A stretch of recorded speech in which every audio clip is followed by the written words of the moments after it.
Have elderly people undressed and children molested and x-rayed top to bottom, and certain people run through the x-ray 2 or 3 times.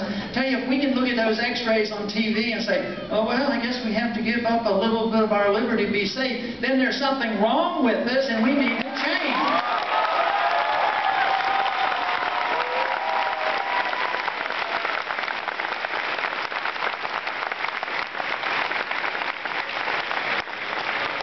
You know, about a year ago, the President sent somebody over to testify before a Senate hearing and explained a new position he held.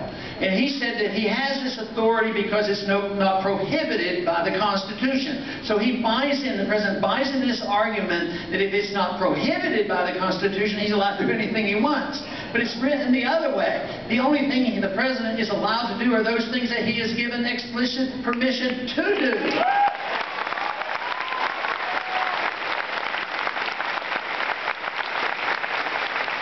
When he came to announce, to tell the people, and there was not much of an outcry by the American people, but he said that it is now an official policy of the United States that he can direct the assassination of an American citizen.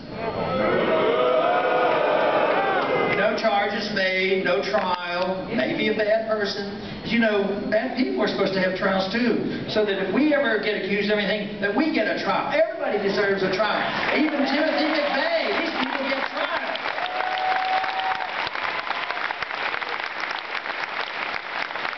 And to prove his point, he has now assassinated 3 American citizens. And one happened to be the 16-year-old son of a guy that was accused, at least thought to be a pretty bad guy. But a 16-year-old kid out barbecuing in his backyard. He was an ally of the father, so to speak. But that is not what made America great. That's not why we were the freest and the most prosperous country in the world. And those kind of things can't stand. But even the Congress doesn't help much at all. The President assumes these powers, but the Congress delivered more powers to him on a platter, and the President thought that's the way he would break in the new year. It was on New Year's Day that he signed the National Defense Authorization Act.